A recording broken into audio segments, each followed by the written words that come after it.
Source যাতে excise duty আছে, source আছে, আর ইয়েতে অ্যাকচুয়ালি আমাদের স্টেটে তো ডাইরেক্টলি এটা জিএসটি তো অলরেডি যা পাবো সেটা অ্যাজ পার রেশু, এটা জিএসটি বাড়ানো, এটা আমাদের এটা ডাইরেক্টলি এটা কন্ট্রোল।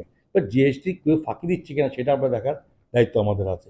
অলরেডি কিছু কিছু আমরা দেখছি, ধরুন অনেকে আছে কেউ জিএসটির রেজিস্ট্রেশন ছাড়া ব্যবসা করার চেষ্টা করছিল, তাদের মধ্যে অনেকে হচ্ছে, কিছু আমরা এদের বিরুদ্ধে অলরেডি মানে লিগ্যাল অ্যাকশনও নিয়েছি আমরা, এবং আগামী যাদের না হয় সেটা দেখছি। এক্সাইজের ক্ষেত্রে এক্সাইজের ক্ষেত্রে আমাদের যাতে সমস্ত প্রপারলি আসে, সেই ক্ষেত্রে কোথায় কোথায় আমাদের গ্যাপ আছে সেগুলো আমরা ফিল আপ করার চেষ্টা করছি।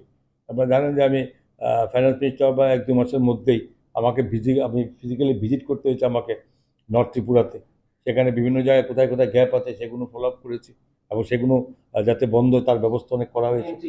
হ্যাঁ, সেগুলো দেখুন, এটা তো অ্যাকচুয়ালি মানে সোর্সটাকে যদি স্টেবল না করতে পারি, তো আমি ডেভেলপমেন্টের ক্ষেত্রে আমাকে স্লো হয়ে যেতে, নিজস্ব সোর্স লাগবে, সেন্ট্রাল গভর্নমেন্ট দিচ্ছে, বাট নিজের সোর্সটাকে যদি বাড়ানো না যায় তাহলে আপনি খুলে মানুষের জন্য কাজ করাও কঠিন হয়ে যাবে। এটা তো